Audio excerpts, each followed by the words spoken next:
जब हम दुनिया के एजुकेशन सिस्टम के बारे में बात करते हैं और ये जब बात आती है कि सबसे अच्छे से कहाँ पढ़ाया जाता है और सबसे अच्छे स्कूल्स कहाँ के हैं, तो फिनलैंड का एक नाम आता है और एक फिनलैंड का एजुकेशन सिस्टम आता है। ये हमेशा टीचर्स के बीच में एक आकर्षण का विषय रहता है कि आखिर फिनलैंड में एजुकेशन सिस्टम कैसा है और वो कैसे पढ़ाते हैं। तो इसी को ढूंढते ढूंढते ये पुस्तक मेरे को मिली, टीच लाइक फिनलैंड। ये टी वॉकर के द्वारा लिखी गई पुस्तक है। वॉकर एक अमेरिकन टीचर हैं जो फिनलैंड की एजुकेशन सिस्टम को समझना चाहते हैं और फिनलैंड में जाकर के टीचिंग प्रारंभ करते हैं, वहाँ पढ़ाते हैं, वहाँ के स्कूल में जाकर के पढ़ाते हैं। 5 इसके चैप्टर हैं। इन चैप्टर्स में well being, belongings, autonomy, mastery और माइंडसेट, इस तरह से 5 अलग अलग चैप्टर्स में फिनलैंड के एजुकेशन सिस्टम को समझाने का प्रयास किया है। पुस्तक को पढ़ने में बहुत ही मज़ेदार, बहुत ही इंटरेस्टिंग और बहुत ही प्रेरक चीज़ें हमको सीखने को मिलती है। कैसे फिनलैंड का एजुकेशन सिस्टम काम करता है, कैसे वहाँ का सोशल सिस्टम है जो एजुकेशन सिस्टम को सपोर्ट करता है, कैसे गवर्नमेंट उनको सपोर्ट करती है।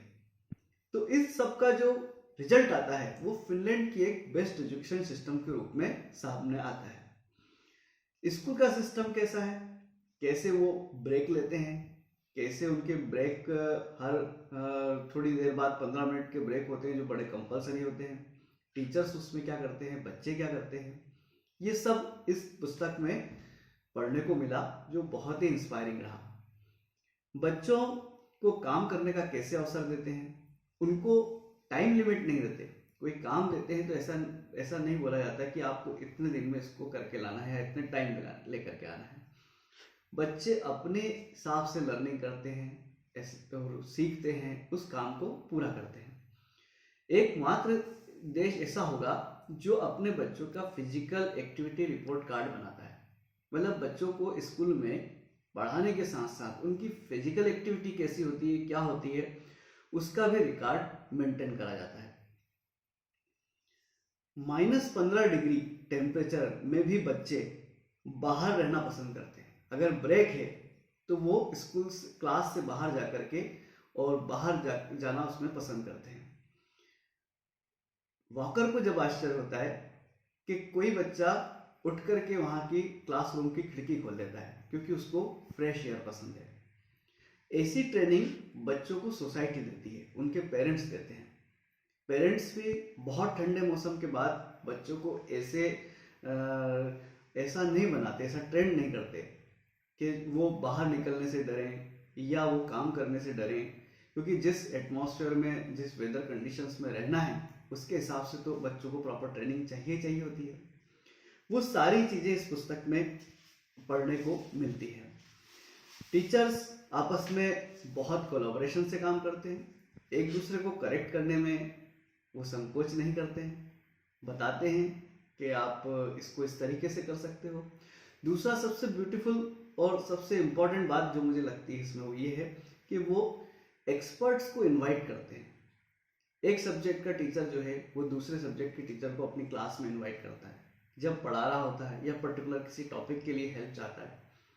तो ये जो उनका कोलैबोरेशन है, जो एक दूसरे की मदद है, उससे एजुकेशन सिस्टम में बच्चों की ग्रूमिंग में, टीचिंग में और ज़्यादा इम्प्रूवमेंट आता होगा।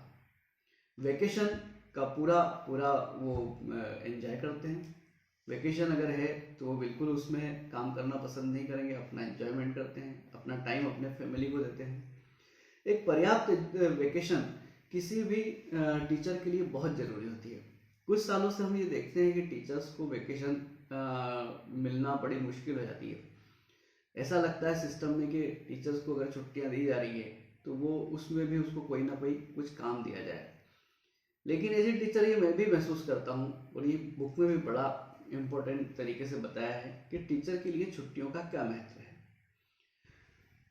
इस तरह से इस किताब में काफ़ी बातें ऐसी हैं जो फिनलैंड के एजुकेशन सिस्टम के बारे में समझने को मिलती हैं और ये बताती हैं कि आखिर वो देश अपने टीचर्स को, अपने स्कूल को सर्वश्रेष्ठ कैसे बनाता है।